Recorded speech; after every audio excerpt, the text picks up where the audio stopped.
Power Conversations is hosted by me on a Monday and a Wednesday from 8 to 9. And we just attempt to dig deeper into some issues in our country. Today, I welcome our guest, Gregory Aboud. Thank you very much. Good morning to all of you. Senator Richards has made some decisive and important interventions that speak to his rule of independence in the Senate, and which are so important to the country because, as I have always said, that in our version of governance, the government senators are there to defend the government's position, and the opposition senators are there to attack whatever the government says and to raise the profile of their party. Who is there to represent the people of the country are supposedly the independent senators. So if the independent senators represent us, the people, who do the others really represent, and why are they even there? So I really appreciate some of the interventions of Senator Richards, I would say over the last year, including some of the interviews he conducted in his parliamentary subcommittees and so on, questioning some of what was happening and in asking for reasons why some of the ambivalence and lack of accountability is being allowed to flourish the way it is. And my question is, how has crime affected businesses in Port of Spain? Crime has had the same effect on business and on Port of Spain as it has had on every single citizen, because it has become pervasive and endemic. There is a sense of hopelessness which has pervaded, I think, ordinary people. I don't like to use the term ordinary because I think we're all equal in every sense of the word when it comes to issues like the governance of the country and the services which are provided to the people and so on.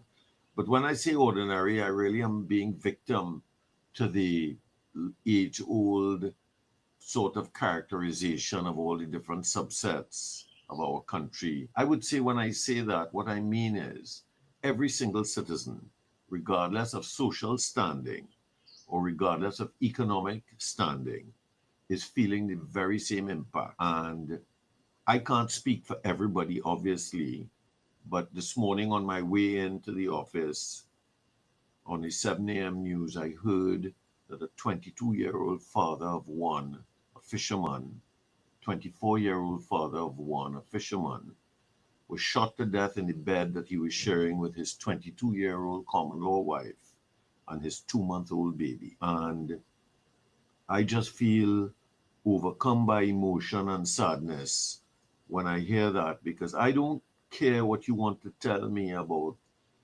gun related and drug related and this and that and the other thing. The society is falling to pieces because of the fact that we have started to become numb and accustomed and accepting of all of that happening among us. So crime is having the same effect on the city as it is having on everybody. It is destroying our confidence. It is hurting our sense of hope for the future.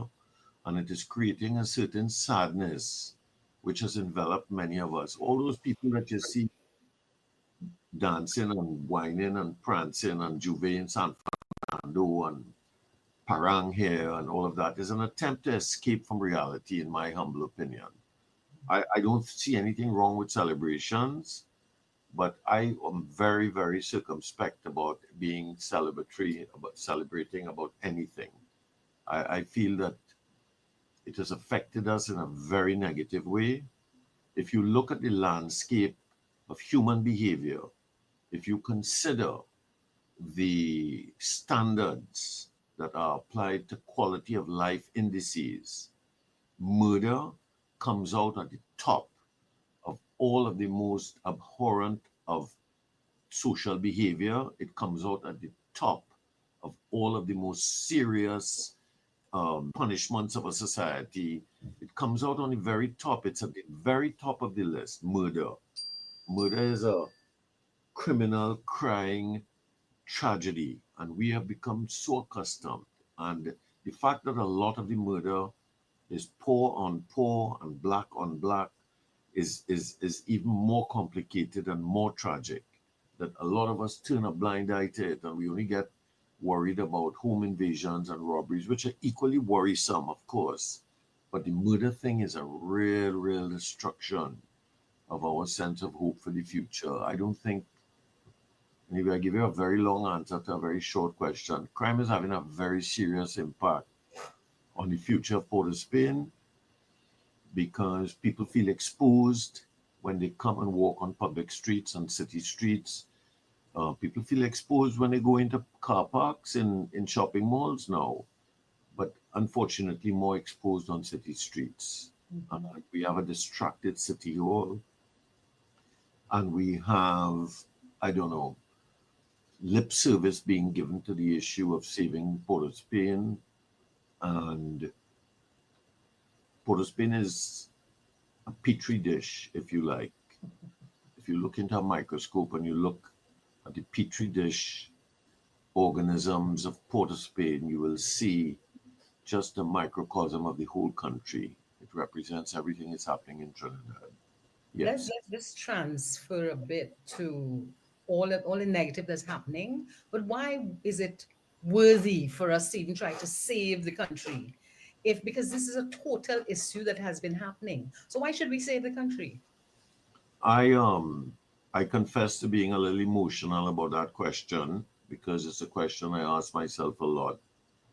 Obviously, at the outset, a lot of people will be skeptical of somebody like me, either because I dress in a shirt and tie or I own a business or because my name represents a supposed subset of the society which has been characterized as belonging to a particular percentage of people, or because I am supposedly more selfish or more self seeking, or business people are, in the words of the 1970s, vampires, sucking the blood of the country and so on. So when I give you that answer about why Trinidad is worth saving, I recognize that there will be the skepticism that has greeted everything that we said.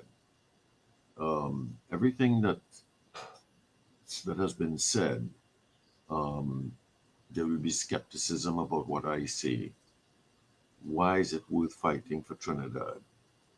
I don't think there is anything more noble that could be said about any person, about anyone at their time of passing, than that they love their country. I think that is the highest accolade that could be given to anyone, is the greatest tribute that anyone could receive after his time on this earth has passed, is to be said or spoken of as someone who loved his country or loved her country. I think that has always been in my mind a distinguishing feature of great citizenship. And there's a lot to love about Trinidad and Tobago, a lot.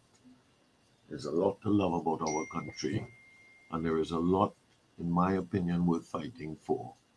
When we meet people, as I do, and I have the fortune of being on the streets of Port of Spain, unlike many others who have sort of transferred out or migrated, I should say, I have the advantage of rubbing shoulders with the people of the country because a certain economic status takes people to malls and takes them out of the city. But people who use buses and taxis and so on to move around, they need the city to use it as a transport hub. And we meet those people on the streets of Port of Spain, as I do, and they're all beautiful people.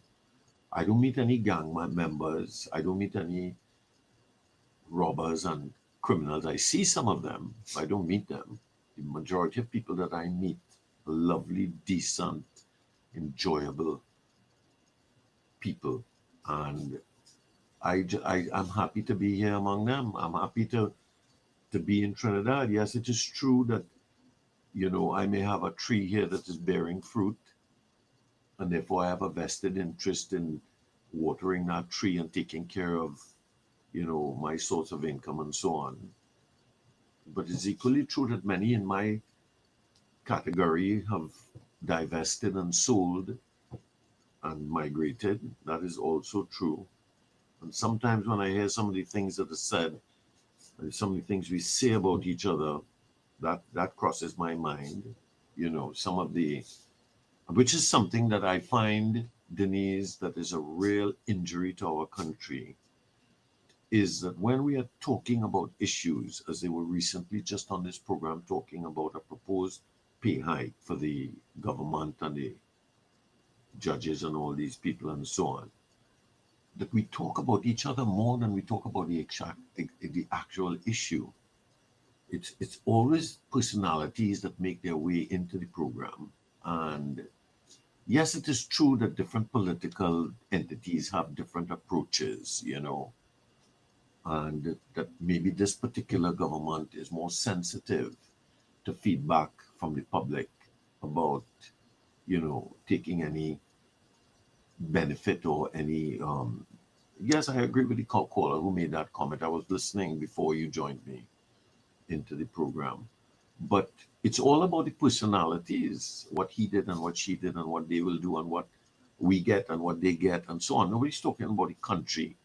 Nobody's speaking about Trinidad and Tobago. If you listen to any conversation about flooding, about a union dispute, about crime, about anything you listen to the commentary. The commentary is always about us, them, he, she, and everybody else. Nobody ever mentions Trinidad and Tobago, our country, the future of our country, our love for our country, our worry for our country, our hopes for our country, our desires and aspirations for our country. Nobody talks about our country. Everybody talks about their point of view, their interest, their group, and so on. And for me, it's a little painful, to be honest, because in a majority of cases, I'm a minority sitting on the fringes, spectating between the two major groups. But every so often, the guns get focused or swung over to me or to my community, and some of the things that are said are so ugly and hurtful and rude, that you really understand that that sort of discussion causes backlash and cynicism and causes people to become bitter and to lose their sense of focus about the greatness, the potential greatness of our country. No discussion about Trinidad and Tobago, just about us and each other, him and they. So that's another long answer I gave you there. I appreciate your long answers because your long answers are giving us information. So, for example, this conversation about talking about the personality and not the country. How could we begin to transition away from talking about the personality and start to talk about what are the things we need to do as a country? How do we improve our country? Well, I think in a simple answer, one word answer to you about how can we improve the dialogue, I would say leadership. I would say that every time anyone who has the privilege, as I do this morning, of speaking with you, I'm presuming on air. This is not for Yes, it television, is. is it? No, this is on air. This is This live. is radio, right? It is So, radio and social media. and social media. So I have that privilege. That's a very important privilege that has been given to me that I have to make use of for the greater good of people, not for my personal gain or from the interest of one particular subset. I think it's incumbent on anyone who is given that privilege, and leaders have to understand that the privilege of leadership and the privilege of having a microphone in front of them is sacred in the interest of people. That you have to say things that have a chance of helping people, not helping your people, helping everybody. And if helping us to understand what your people are going through is going to be important for the country, then tell us and we will listen instead of you telling us how selfish and wicked and evil everybody else except you is. And so it's leadership. You have to talk about everybody. You know, I always remember an important note from the story of Gandhi. Of course, because of my involvement with you in the TED Talk and so on, that I was a great follower of Gandhi. And so was Martin Luther King, by the way. And Mandela also quoted Gandhi. And when it became apparent that India was going to become independent, and Gandhi had offered the first prime ministership to a minority member of the Indian society who was Islamic, there were riots and violence all over India. And Gandhi went on a fast, and he was very, very debilitated and near death because he kept to his fast. And thousands and tens of thousands of people gathered around his home, Hindus, to beg him to come off of his fast to save himself. And one peasant farmer made his way through the crowd and forced his way into the house and came to his bedside and said to him, I confess to you, I confess to you that I killed a Muslim boy, he said to Gandhi. And for that sin, I know that you are fasting and I don't know what I can do. Gandhi said to him, Gandhi said, take your own child and raise him as a Muslim boy.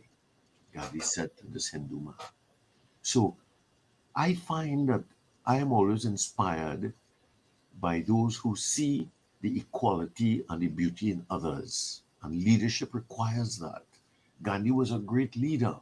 We need great leaders to set that example to us about the greatness of Trinidad and the importance of every subset of Trinidad. Every subset has an importance, and that is what has to happen. And example is important also, Denise. You want to know what will raise the level of debate and cause us to start talking about Trinidad and Tobago instead of talking about each other. Example is important as a step to always speak that, to speak that. I don't talk about my personal needs or my business. I'm speaking about the city of Port of Spain. You want to come into Port of Spain and snatch a bracelet from a woman. She's going to tell 25 friends, 10 cousins, 2 uncles, 3 sisters. She's going to tell everybody. You're snatching one gold chain is going to cause 50 people not to come to Port of Spain and destroy 3 or 4 or 5 or 10 jobs of people who could have got a job or got to work in Port of Spain will not get that job because you came here and snatched one chain or one bracelet off a woman's hand and caused that news to spread far and wide. I don't talk about you. I talk about the city of Port of Spain, the impact that you are having on the city, not the impact you're having on me, the impact you're having on Port of Spain, on our capital city of our country, capital city of our country. That's what I speak about. People have to start speaking about their city, their country, and so on, instead of speaking about themselves and the others and them and us and we and they and so on. So Yeah, anyway, that's my answer. that's Leadership. the answer to that. And as we come towards the end of our interview, what would you do if a miracle happened and you could transform Port of Spain? What would you do? What a question. If a miracle happened and I could transform it, I would try to instill order and fairness to the streets. I would recognize that the streets weren't designed for what they're being used for. I would recognize that the most important contributor to the city of Port of Spain, bar none, regardless of what you say, is the consumer. The customer is more important than anybody else. And I would say that making the streets orderly and safe during the day will help us to restore order and safety at night. I would say that making the streets convenient for the customer would force us to rehabilitate public and municipal parking. And I would say that we recognize that there is a need to give others an opportunity to make a living on the streets, but not in the chaotic, hungry and angry way that's being done now, in which commerce is being destroyed. Um, as you know, if you walk down Charlotte Street or you walk up Henry Street or down Frederick Street, you will see the economic weakness that that has caused. And if you came to the promenade and saw what they're doing to Mr. Manning's promenade, which is named after Mr. Lara, City Hall is doing it. City Hall is renting space on the promenade. And you see the fact that there isn't a blade of grass in what Mr. Manning told me personally was his desire to give the people of East Port of Spain a green space and a place where they could bring their children on a Sunday afternoon. If you go and you see that, you will understand the type of transformation that I would hope to see. Port of Spain cannot be used as an instrument of social justice because when you hurt the consumer and you hurt the business people, you destroy the city. You can't have a city without thriving commerce, and you can't have thriving commerce without the consumer. And those are the simple facts for all those sitting down in City Hall who may or may not hear what is being said this morning. You are betraying your country and your city by thinking you could use the streets to bring equality to citizens and give them a chance and so on. You're destroying your country and your city. And that's so strange because politically, you are willing to allow a man to go in front of KFC and sell doubles and tell the customer, why are you going in there to buy? Look, I have the doubles and look, I have the soft drink here. You go put your $3 for the soft drink in there. Look, I give you for $2.50. Right. They're allowing people to compete right in front of the business place. The politicians are allowing that. And they would not allow somebody in an opposition t-shirt to come within 250 meters of a polling station. How long is it? How far away from the polling station do you have to be on election day if you're wearing an opposition t-shirt or if you're wearing a political t-shirt? Hundreds of meters. You're arrested by the police if you come near a polling station in a political t-shirt, but you could come outside a man's business and prohibit the customer from going inside and then ask him to pay property tax and so on. I have nothing against trying to allow people in a controlled manner to earn a living, but we have to make the city thriving because by the way, hot news to City Hall. They're not selling a lot either anymore, all these people you're trying to help, because customers are not coming. And your effort to try and be an arbiter of social justice is egg on your face. Go look in the mirror and see all the egg that's all over you in trying to do that because you're destroying the cake by trying to slice a bigger piece off for some and telling the business people them don't have enough already and everybody have to get a share and so on. So I would like to transform Port of Spain and make it a place we could be proud of. I was at the launch of the cruise ship. The Ministry of Tourism is doing such a good job. And I was down there and I saw thousands of people pouring out of that cruise ship. And I want them to like Port of Spain as much as they like Bridgetown, Barbados. I want them to like Port of Spain as much as they like Castries, St. Lucia, or Montego Bay in Jamaica. I want people to love our city when they visit us, and I want them to be safe and welcomed and accepting of our city. So that was my answer to your question about what would I do if by some miracle. It Yes. doesn't need much to change, it just needs leadership.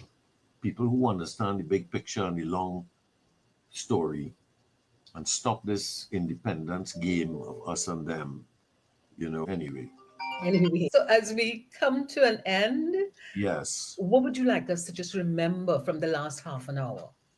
I think that the most important thing that we should remember is that when we speak about us and them and our own personal interests, and when we talk about what we want, and never bring Trinidad into the picture, Trinidad and Tobago, which is a big subject because Tobago is a hot mess. What is going on in Tobago and all this talk and talk and talk and all the Tobagonians making demands and so on. That is another hot mess. But for the time being, when we talk about Trinidad and Tobago, we have a much better chance of making ourselves better off in the future than when we talk about our own personal needs. Speak about the country, and you have a much better chance of living a better life and giving your children a better life in the future. Thank you ever so much. Thank you. Mr. Aboud, for being with us. And we wish you all the best. And I Thank you. certainly am taking away that we need to transform our leadership if we are going to make a difference to our country. Thank you. Absolutely. But leadership begins with you.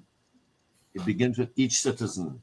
If everybody's a leader in their own way, be nice to the next person you meet, be kind to the taxi driver, tell the cashier in the grocery store thank you. Do your part to be a leader in building our country by being kind to each other and create the type of atmosphere that you want to live in your own personal space, and it will spread. Kindness is contagious. Hmm. It's time for more kindness to each other. So, anyway, Thank season's you. greetings to you and everybody listening to your program for a blessed, holy season of peace and love. And may I please repeat the words of my dear departed father, who always said, there can be no happiness without peace, and no peace without forgiveness. Wow. So please forgive me if I have offended you in any way. And please let us push on with the job of being kind to each other and of helping to recognize that our country is greater than we are. Thank you ever so Thank much. you very Okay. much. All Thank you. right.